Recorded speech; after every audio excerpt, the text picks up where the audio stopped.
प्यारे बच्चों, आज हम सभी फिर जो है विज्ञान विषय में पढ़ेंगे सूक्ष्म जीवों का सामान्य परिचय एवं वर्गीकरण। इसके पहले आप लोग को पढ़ाया गया है सूक्ष्म जीवों का सामान्य परिचय। उसमें बताया गया था कि सूक्ष्म जीव क्या होते हैं। कोई बताएगा सूक्ष्म जीव किसे कहते हैं? बताइए। जो हमारी नंगी आंखों से न दिखे और उसके लिए हमें सूक्ष्मदर्शी की आवश्यकता पड़े उसे सूक्ष्म जीव कहते हैं। ताली बजाइए। जो हमारी नंगी आंखों से दिखाई न दे, उन्हें देखने के लिए हमें सूक्ष्मदर्शी की आवश्यकता पड़ती है, उसे क्या कहेंगे? फिर उसमें बताया गया था सूक्ष्म जीव कहाँ कहाँ पाए जाते हैं। आपको ये भी बताया गया था कि सूक्ष्म जीव कितने प्रकार के होते हैं। उसमें से एक प्रकार है, सूक्ष्म जीव 5 प्रकार के होते हैं: जीवाणु, विषाणु, प्रोटोजोआ, कवक तथा सेल। उसमें से आज हम पहले प्रकार पर अध्ययन करेंगे, इसे क्या कहते हैं? जीवाणु के बारे में हम आज पढ़ेंगे। इसे अंग्रेजी में क्या कहा जाता है? बैक्टीरिया। ठीक है। और अगर देखा जाए तो ये एक कोशिकीय होते हैं। जैसे हम लोग क्या है, बहुकोशिकीय। हमारे शरीर में एक से अधिक कोशिकाएं होती हैं, अनेक कोशिकाएं होती हैं, बहुत सारी कोशिकाएं होती हैं। ठीक है। लेकिन इस जीवाणु में क्या होता है? केवल एक कोशिका होता है। तो जिसके शरीर में केवल एक कोशिका होगा उस जीव को क्या कहेंगे? एक कोशिकीय। क्या बोलेंगे? एक कोशिकीय। और इसको अंग्रेजी में कहते हैं यूनिसेल्युलर। यूनि मतलब एक होता है और सेलुलर मतलब कोशिकीय, यानी एक कोशिकीय। और अगर इसको देखा जाए कि ये जीवाणु कहाँ पाए जाते हैं, तो जैसे सूक्ष्म जीव सभी जगहों पर पाए जाते हैं, वैसे ही जीवाणु भी सभी जगहों पर पाए जाते हैं। और जो सब जगहों पर पाया जाए उसे क्या कहेंगे? सर्वव्यापी। अंग्रेजी में इसको कहते हैं ऑमनी प्रेजेंट। ठीक है। और वैसे तो ये मिट्टी में, जल में, हवा में सब जगह पाए जाते हैं, परंतु जहाँ पर नमी रहती है वहाँ पर इनकी संख्या बढ़ जाती है। ठीक है। वहाँ पर इनकी संख्या क्या होगी? बढ़ जाती है। तो वहाँ पर ये नमी युक्त स्थानों पर ये सबसे ज्यादा पाया जाता है। अगर आकार की बात करें तो पिछले जो अध्याय था उसमें हमने पढ़ाया था कि ये गोलाकार होते हैं। गोलाकार इस तरह से गोल गोल गोलाकार होते हैं। दंडाकार होते हैं, दंडाकार ऐसे। सर्पाकृत में होते हैं, ऐसे होगा। कामा के आकार में होते हैं। ये चित्र आप बनाए थे ना? तो इस तरह से गोलाकार जो होगा इसको अंग्रेजी में कहेंगे स्फेरिकल। और दंडाकार यानी कि राड से, राड यानी छड़ के आकार का। सर्पाकृत स्पाइरल, सांप के आकार। और कामा के आकार, कामा लगाते हो ना लिखने में, इसको विब्रियो बोलते हैं। इंग्लिश से इसको क्या बोलेंगे? इतने इसके आकार होते हैं। ठीक है। जीवाणु के आकार इस तरह के होते हैं। अगर इनकी देखा जाए तो ये गति किससे करते हैं? ये इनकी यहाँ पर संरचना हमने जीवाणु का बनाया हुआ है। आप देख सकते हैं कि इसमें एक ये कशाभिका पाया जाता है। इसी के द्वारा जब ये पानी में या अन्य जगहों पर होते हैं तो क्या करते हैं? ये गति करते हैं। इसको ऐसे ऐसे, जैसे मछलियां पीछे होता है ना, तो ऐसे लगा के पानी में चलेंगे। ठीक है। ऐसे इसकी सहायता से गति करते हैं। ठीक। इसमें किसी में एक कशाभिका होता है, किसी में अनेक कशाभिका होता है। जब छोटा रहता है जिसको सीलिया बोलते हैं इंग्लिश में, और कशाभिका को इंग्लिश में फ्लैजिला बोलते हैं। फ्लैजिलम या फ्लैजिला। फ्लैजिलम एक वचन है और फ्लैजिला बहुवचन। अब जीवाणु की संरचना को देख लीजिए। देखिए यहाँ पर एक सबसे बाहर ये है ना, सबसे बाहर जो है एक आवरण इसमें पाया जाता है जिसे कहते हैं कैप्सूल। क्या बोलेंगे? कैप्सूल। ये इनकी रक्षा करता है। ठीक है।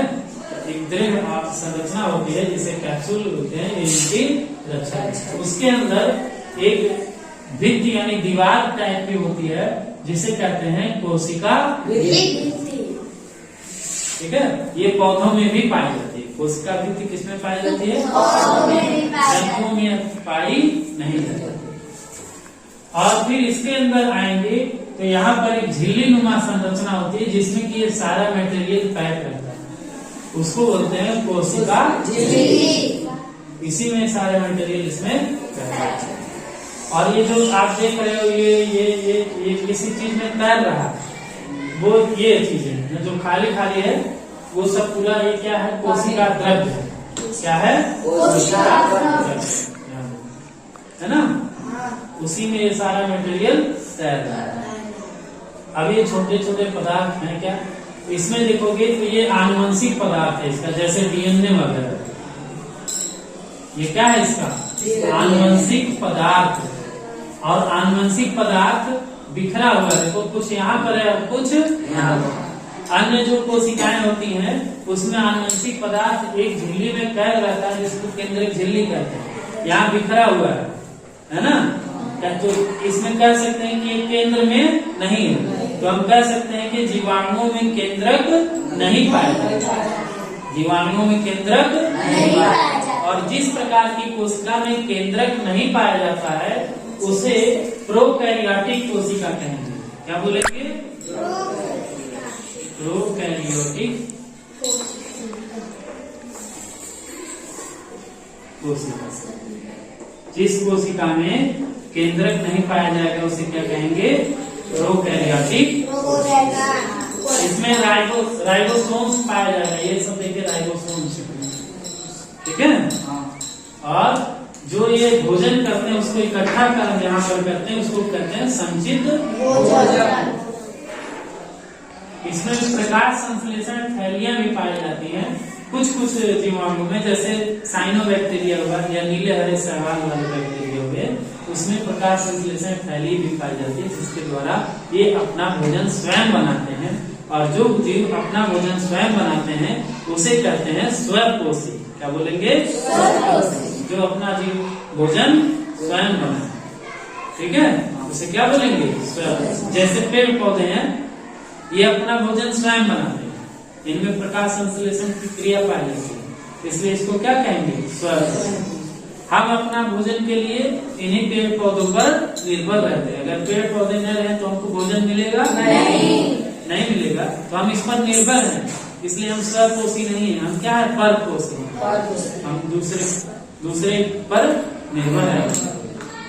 अगर हम भी जो है सूर्य की गर्मी से, पानी से, हवा से अपना भोजन बना लेते तो हमको जो है जरूरत नहीं पड़ती, है ना। हमें जो है पेड़ पौधे की आवश्यकता है क्योंकि हम स्वपोषी नहीं है। आगे देखेंगे तो ये आनुवंशिक पदार्थ बिखरे हुए, इसका मतलब इसमें केंद्रक नहीं पाया जाता, और जिसमें केंद्रक नहीं होता उसे प्रोकैरियोटिक कोशिका कहेंगे। बाकी चीजें इसमें उपस्थित होती हैं। तो ये पूरा जो है बैक्टीरिया या जीवाणु की एक संरचना है जिसे इलेक्ट्रॉन माइक्रोस्कोप से देखा जाता है, ठीक है। ये तो था बैक्टीरिया के बारे में, जीवाणु के बारे में। कुछ बैक्टीरिया ऐसे होते हैं जो कुछ विशेष गुण रखते हैं, जैसे कि साइनोबैक्टीरिया। इसका एक और नाम है नीलहरित शैवाल। इसमें शैवाल जुड़ा हुआ शब्द ना, तो पहले इसको हम बैक्टीरिया में नहीं रखते थे, जीवाणु में नहीं रखते थे, इसको शैवाल में रखते थे। लेकिन इसमें बैक्टीरिया के कुछ गुण पाए जाने लगे, इसलिए इसको मोनेरा समूह में रखा गया जीवाणु के साथ, इसलिए फिर इसको जीवाणु नाम दिया। अब इसका फायदा क्या है? ये स्वपोषी होते हैं, अर्थात प्रकाश संश्लेषण की क्रिया इसमें पाई जाती है, उपस्थित होती है। प्रकाश संश्लेषण का मतलब जो प्रकाश के द्वारा अपना भोजन बना सके, जैसे पेड़ पौधे अपना भोजन स्वयं बनाते हैं, प्रकाश सूर्य के प्रकाश से, हवा से और पानी से।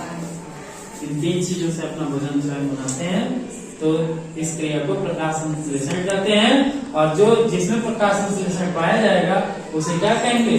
स्वपोषी, यानी जो अपना भोजन स्वयं बनाते हैं। इसका उपयोग जो क्या है? साइनोबैक्टीरिया का ये नाइट्रोजन स्थिरीकरण में सहयोग प्रदान करते हैं। क्या होता है? जैसे हमारे वायुमंडल में बहुत सारी हवाएं है ना, उसमें नाइट्रोजन भी है, और वायुमंडल में सबसे अधिक कोई गैस है तो वो नाइट्रोजन है 78%। और उसके बाद ऑक्सीजन होता है 21%। ठीक है, सबसे ज्यादा कौन सी गैस होती है? नाइट्रोजन। लेकिन नाइट्रोजन हम सीधे नहीं ले सकते, सांस लेंगे तो नाइट्रोजन अंदर जाएगा लेकिन उसको हमारा बॉडी एक्सेप्ट नहीं करेगा, उसको बाहर कर देगा। सांस छोड़ेगा तो सारा बाहर हो जाएगा। लेकिन हमारे बॉडी को नाइट्रोजन के रूप में प्रोटीन की आवश्यकता होती है। इसकी आवश्यकता होती है, हमारा जो शरीर है वो प्रोटीन से बनता है। प्रोटीन नहीं रहेगा तो हमारा शरीर क्या होगा? दुबला हो जाएगा। ठीक है, तो प्रोटीन के लिए नाइट्रोजन की आवश्यकता होती है और नाइट्रोजन सीधे तौर पर कोई होता है वायुमंडल से। ठीक, वायुमंडल से नाइट्रोजन सीधे तौर पर नहीं ले पाएंगे तो क्या होगा? इसके लिए जो है कुछ पौधे ये इसका उपयोग किया जाता है नाइट्रोजन लेने के लिए, साइनोबैक्टीरिया। ठीक है, और एक बैक्टीरिया है साइनोबैक्टीरिया स्पाइरुलिन, ये साइनोबैक्टीरिया के अंतर्गत ही आता है। इसको भोजन के रूप में उपयोग किया जाता है क्योंकि इसमें प्रोटीन ज्यादा पाया जाता है, प्रोटीन है ना, उसमें स्पाइरुलिना पाया जाता है, इसी से बनता है। तो ये हमारे लिए लाभदायक भी है साइनोबैक्टीरिया। तो ये था आज के लिए बैक्टीरिया का नामांकित चित्र जिसमें आपने देखा और बैक्टीरिया के बारे में कुछ जानकारी प्राप्त की। कहाँ पर ये पाए जाते हैं? सबसे ज्यादा कहाँ पाए जाएंगे? ठीक है, इनका आकार कैसा होता है?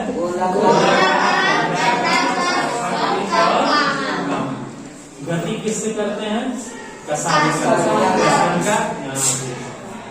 है ना। इनके बाहर एक आवरण पाया जाता है जिसको क्या कहते हैं? और इनके चारों तरफ एक मजबूत दीवार होती है जिसे क्या कहते हैं? और फिर जो सारा मटेरियल इसमें बंद रहता है कोशिका झिल्ली, और इसके अंदर जो द्रव्य होता है उसको क्या बोलते हैं? और इसी में सारा जैसे आनुवंशिक पदार्थ हुआ, राइबोसोम्स हुआ, मीजोसोम्स हुआ और संचित भोजन हुआ, सारा कुछ इसी कोशिका द्रव्य में इधर बढ़ता है। ठीक है, तो ये हो गया पूरा जीवाणु के बारे में। आप लोग इसको दोहरा लीजिएगा घर पर। ठीक है।